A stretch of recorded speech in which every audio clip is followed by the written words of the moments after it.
So hello everyone, कैसे हैं आप सब? कैसी चल रही है आप सबकी तैयारी? आई होप आप सबकी तैयारी बहुत अच्छी चल रही होगी।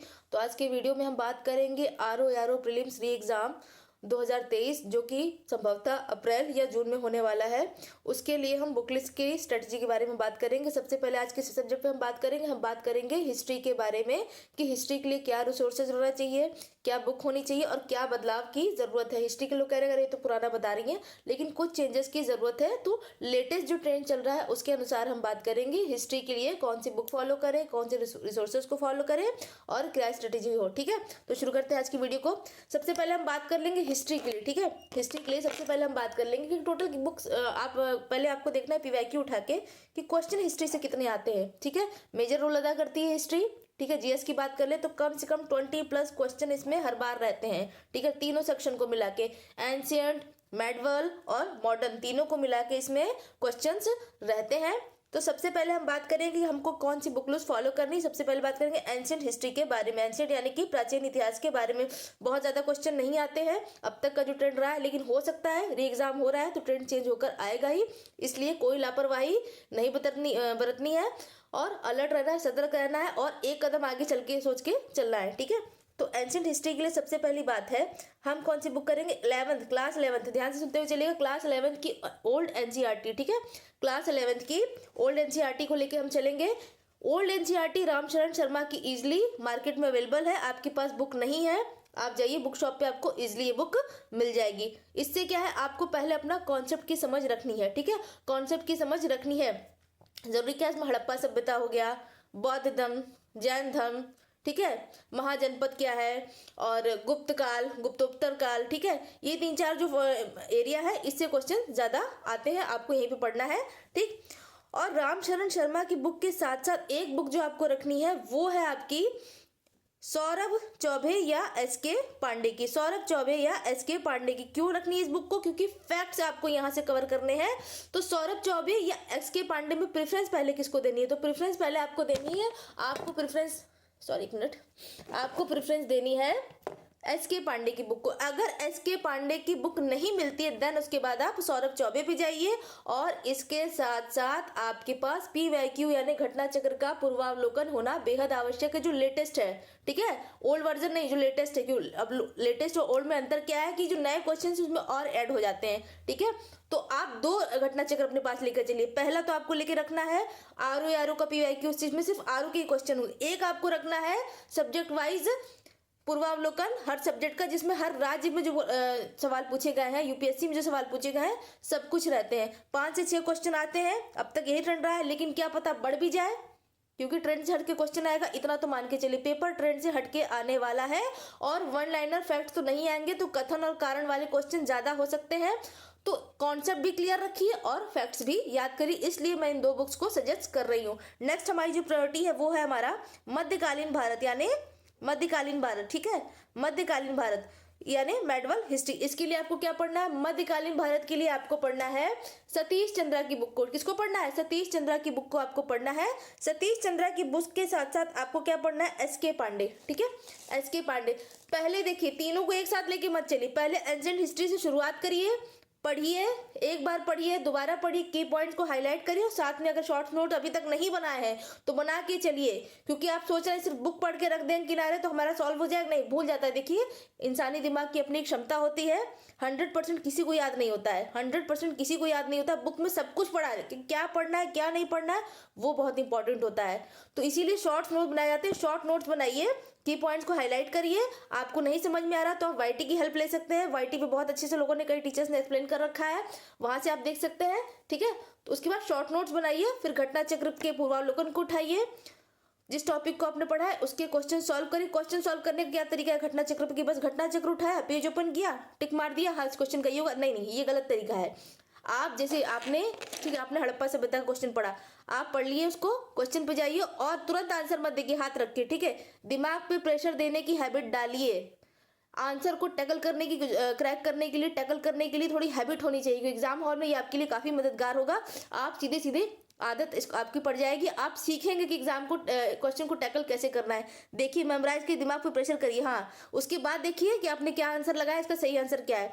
देन उसके बाद उसके जो एक्सप्लेनेशन होता है उस पर जाइए और उसको ध्यान, इन सब चीजों को लेके आपको शॉर्ट नोट्स बनाने हैं, ठीक है, सिर्फ बुक नहीं, पीवाईक्यू के हिसाब से, ठीक है, आपको शॉर्ट नोट्स बनाने हैं।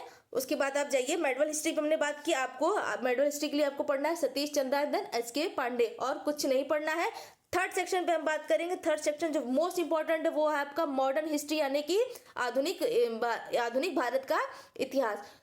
इसकी बात कर ले तो इसके लिए मोस्टली लोग फॉलो करते हैं स्पेक्ट्रम, लेकिन सिर्फ स्पेक्ट्रम नहीं फॉलो करना है। स्पेक्ट्रम के साथ साथ एक नई चीज जो आपको जोड़नी है वो आपको जोड़नी है परीक्षा वाणी की इतिहास की बुक, ठीक है, अच्छी बुक है, एक बार जरूर उठा के देखिएगा। और इसके जो इंडेक्स वाले क्वेश्चन होते हैं ना वो बहुत अच्छे होते हैं, ठीक, इंडेक्स वाले क्वेश्चन जो होते हैं वो बहुत अच्छे होते हैं। तो आप इन दोनों बुक्स को लेकर चलिए, और मैं बार बार कह रही हूँ कि शॉर्ट नोट्स बनाइए, मेमोराइज करिए, देन उसके बाद पीवाईक्यू पे जाइए, सॉल्व करिए, एक्सप्लेनेशन पे देखिए कि हाँ इसके बारे में बता क्या रहा है। एक चीज आपने नई अभी देखी होगी कि यूपीपीसीएस का जो क्वेश्चन था कि अरे बड़ा टफ आया, नो डाउट टफ है, लेकिन उन्होंने वही पूछा है जो सिलेबस में है, बट एक बुक्स नहीं पूछा है। हमारा पढ़ने का तरीका दूसरा था, उनका पूछने का तरीका दूसरा था, तो आपको उस चीज को कैच करना है। लेटेस्ट ट्रेंड के अनुसार मैं बता रही हूँ, लेटेस्ट ट्रेंड के अनुसार आप इनको इन चीजों को आपने फॉलो कर लिया, एक क्वेश्चन आपके गलत नहीं होंगे। और इतिहास में तो भैया फोड़ के आएंगे, इतिहास में नहीं, एग्जाम भी फोड़ के आओ। तो धीरे धीरे सारी सीरीज आ रही है, सब्जेक्ट वाइज मैं आपसे बात करते हुए चलूंगी। जिसको जिस सब्जेक्ट में प्रॉब्लम है उठा के वीडियो को देख सकता है। करंट अफेयर के बारे में बात कर ली मैंने, आज बात कर रही हूँ मैं हिस्ट्री की, क्योंकि 20+ क्वेश्चन हर बार रहते हैं, मेजर रोल अदा करती है, तो आप इसको इग्नोर करते हुए मत चलिए। तीनों सेक्शन में सबसे इंपॉर्टेंट नंबर 1 पे कौन रहेगा, वो रहेगा आपका modern history, then second number पे मेडवल रहेगा, तीसरे नंबर पे आपका एंशिएंट रहेगा। लेकिन ये कोई कह के इग्नोर करे कि नहीं अब तक तो जो एंशिएंट से क्वेश्चन कम आते हैं इसको ज्यादा इंपॉर्टेंस देने की जरूरत नहीं, ज्यादा आ जाएगा तो क्या करोगे, इसकी गारंटी कोई नहीं ले सकता कि कहाँ से क्वेश्चन कम आएंगे, कहाँ से क्वेश्चन ज्यादा आएगा, वो आयोग ही जानता है। हम और आप सिर्फ अंदाजा लगा सकते हैं। इसलिए गाड़ी से चल रहे हो तो गाड़ी के चारों पहियों में हवा होना बेहद आवश्यक। एक गाड़ी के एक पहिए में हवा कम हुई तो गाड़ी आपकी अटक जाएगी और मंजिल तक नहीं पहुंच पाएंगे, ठीक। तो इस चीज का ध्यान रखते हुए चलिए। एक चीज और मैं आपको सजेस्ट करूंगी, अगर आपको जो लिस्टिंग वाले में क्वेश्चन आ रहा है, क्योंकि लिस्टिंग में से क्वेश्चन ज्यादा बनते हैं, जो मिलान करने वाला आता है, उसके लिए आप क्या कर सकते हैं, आप लूसेंट की हेल्प ले सकते हैं, ठीक है। इन तीनों सेक्शन के लूसेंट एक साथ में रख ही लीजिए, लिस्टिंग आप वहां से तैयार करिए, ठीक है, फैक्ट्स कॉन्सेप्ट यहाँ से तैयार करें, लिस्टिंग के लिए आप लिस्टिंग की हेल्प लीजिए। और पीवाईक्यू होना बहुत जरूरी है। एक चीज और मैं आपको बताना चाहूंगी, पीवाईक्यू आप में आपको क्या चीज बहुत अलग स्पेशल करनी है। आप यूपीपीसीएस के क्वेश्चन तो देखते ही हो, ठीक है, आप यूपीपीसीएस के क्वेश्चन देखते हो, आप आरओ क्वेश्चन देखते हो, साथ साथ आपको आरपीएससी या आरएएस, एमपीपीएससी और थर्ड नंबर पे यूपीएससी के जो क्वेश्चन आए रहते हैं ना, यूपीएससी के कोई क्वेश्चन आए रहते हैं, डेली 2 से 3 क्वेश्चन आप उनको प्रिपेयर करते हो चलो, ठीक है, 2 से 3 क्वेश्चन, तब आके एग्जाम को क्रैक कर बहुत हेल्पफुल होगा, आपका क्वेश्चन गलत नहीं होगा। क्योंकि देखो 1 से 2 महीने आपको सब कुछ कवर करना है, रिवाइज करना है, लास्ट के 1 से 1.5 मंथ में आपको क्या करना है, आपको ज्यादा से ज्यादा टेस्ट सीरीज देनी। तो टेस्ट सीरीज देने का फल आपको तभी मिलेगा जब आपका कॉन्सेप्ट क्लियर रहेगा, आपके फैक्ट तैयार रहेंगे, सब्जेक्ट पे आपकी पकड़ होगी, ठीक है। अगर डेली टेस्ट सीरीज दे रहे हैं तब तो और भी अच्छी बात है, ठीक है, और भी अच्छी बात है। तो इसीलिए मैं बता रही हूँ कि 1 से 1.5 महीना इस तरह करके पढ़ाई करो, उसके बाद लास्ट की जब आप टेस्ट सीरीज लगाते जाओगे ना, टेस्ट सीरीज लगाओ तब आपको हाँ समझ में आएगा कि हाँ क्वेश्चन कहाँ से गलत है, मेरा कहाँ से सही है, मेरी कहाँ पे वीकनेस मेरी क्या है, कहाँ पे मेरे जो अच्छा बन रहा है। आप ऑफलाइन टेस्ट दीजिए चाहे ऑनलाइन टेस्ट दीजिए, टेस्ट दे तभी आप देना आपका जो हेल्पफुल रहेगा जब आपकी सब्जेक्ट में मजबूती हो, फैक्ट्स तैयार हो और कॉन्सेप्ट आपका क्लियर हो, ठीक है। तो आई होप सो आप लोग को ये समझ में आ गया होगा। करंट अफेयर के लिए मैंने पूरी बात कर ली थी, आप चाहे उस वीडियो को देख सकते हैं। ये बात हुई हिस्ट्री की, और नेक्स्ट सब्जेक्ट पे भी हम डेली अब वीडियोस मेरे आते रहेंगे। करंट अफेयर की बात करें तो करंट अफेयर में कहाँ से पढ़ना है, रिसोर्सेज क्या होते हैं मैं बता चुकी हूँ। और डेली रात को मेरे चैनल पे, ठीक है, डेली रात को मेरे चैनल पे 8 बजे जो भी टाइमिंग है आपको शेयर कर दी जाती है, इसमें 8 बजे हो गई है। तो करंट अफेयर का डिस्कशन चलता है, ज्यादा नहीं, मुश्किल से आधा घंटा या 30 मिनट या 40 मिनट, मुश्किल से बता रही हूँ, इतना समय होता है। तो आप प्लीज उस सेशन को ज्वाइन करिए, देखिए। और टेलीग्राम चैनल को आप चाहे तो मेरे ज्वाइन कर सकते हैं, वहां पर एक अच्छा इनिशिएटिव इस समय चल रहा है कि मैं डेली 30 क्वेश्चन हिंदी के, डेली 30 क्वेश्चन हिंदी का मैं क्विज शेयर कर रही हूँ। उस क्विज को सॉल्व करो ईमानदारी से उस क्विज को सॉल्व करोगे तो हिंदी में अच्छी पकड़ हो जाएगी। तो अभी हमारा जो टॉपिक चल रहा है विशेष चल रहा है, ठीक है। कल से मैंने स्टार्ट किया है, 30 क्वेश्चन कल दिए थे, 30 क्वेश्चन आज दिए हैं। ठीक है। तो उसको तैयार करो और टॉपिक वाइज सॉल्व करते जाओ ईमानदारी से।